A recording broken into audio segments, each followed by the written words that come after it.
কথা কও, আম্মু একটু আমার কথার জবাব দাও। ও মা, সাদা কাপড়ে ঢুকলে আর জীবনে জবান খুলবে না রে মা। অনুরোধ করে বলি, বাহাদুরি করিও না, সন্তানটাকে মানুষ বানাইয়া কবরে যাও। ও যুবক, পায়ে হাত রেখে বলি, ওই মায়ের দোয়া নিয়া তওবা কর, বাবার কাছে ক্ষমা চাইয়া তওবা কর। ওরে আল্লাহর ভয় নিয়ে চোখের পানি ফেলো।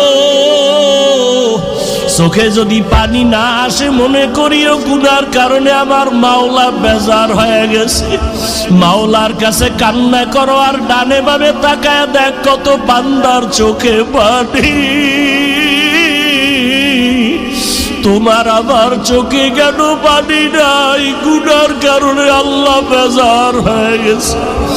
গুনার কারণে হাত না পাক, চোখ না পাক, জিহ্বা না পাক, অন্তর না পাক। ও যুবকেরা, অন্যের চোখের পানি দেখেও কি লজ্জা লাগে না?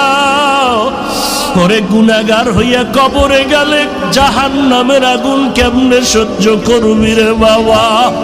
অনুরোধ করে বলি, তওবা কর।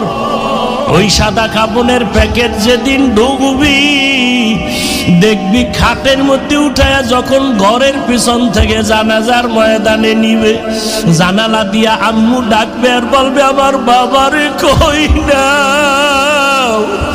বলবে জানাজা দিয়া পাশ বাগানে রাখবো, আর ঘরে আসবে না।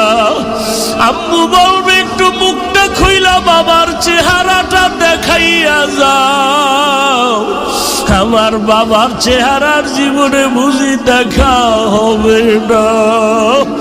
ও যুবক, কার পিছনে ঘুরিয়া ঘুরিয়া মাওলারে ভুলছো? ওই কবরে বন্ধু যাবে না, আপন কেউ যাবে না। মরিয়া গেলে মোবাইল নাম্বারটা পর্যন্ত ডিলিট করে ফেলবে। তোমার হাতের ঘড়ি আর একজনে দিয়া বলবে, ঘড়িটা আমার ঘড়ি। তোমার মোবাইল আর একজনে চালায়া বলবে, মোবাইলটা আমার। তুমি সাদা কাপড়ের প্যাকেট হইয়া কবরে যাইবা। এখনো কি তওবা করবা না?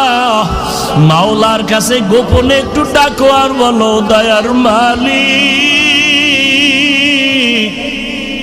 আর গুনাহ করব না, দাড়ি কাটবো না, নামাজ ছাড়বো না। মা বাবার দোয়া নিয়া, শিক্ষকের দোয়া নিয়া